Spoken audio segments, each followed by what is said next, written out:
السلام عليكم. تمكنت عناصر الشرطة القضائية بكل من الناظور ومشرع بالقصير في عمليتين منفصلتين جرى تنفيذهما صباح اليوم الخميس 8 فبراير الجاري بتنسيق مع مصالح المديرية العامة لمراقبة التراب الوطني من توقيف 4 أشخاص يشتبه في تورطهم في ترويج مخدر الكوكايين والأقراص المهلوسة.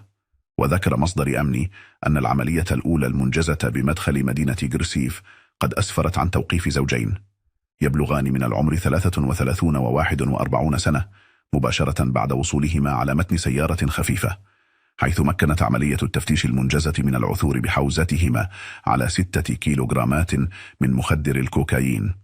وأضاف نفس المصدر أن العملية الثانية التي باشرتها الشرطة القضائية بمدينة مشرع بالقصيري فقد مكنت من توقيف شخصين، أحدهما من ذوي السوابق القضائية مباشرة بعد وصولهما على متن حافلة قادمة من إحدى مدن شمال المملكة، حيث تم العثور بحوزتهما على كمية من مخدر الشيرة و953 قرص طبي مخدر من أنواع مختلفة، فضلا عن مبلغ مالي يشتبه في كونه من متحصلات هذا النشاط الإجرامي. هذا وقد تم إخضاع المشتبه فيهم لإجراءات البحث القضائي الذي يجري تحت إشراف النيابات العامة المختصة ترابيا، وذلك للكشف عن جميع ظروف وملابسات هذه القضايا، وكذا تحديد كافة الأفعال الإجرامية المنسوبة للمعنيين بالأمر. إلى هنا ينتهي خبر اليوم.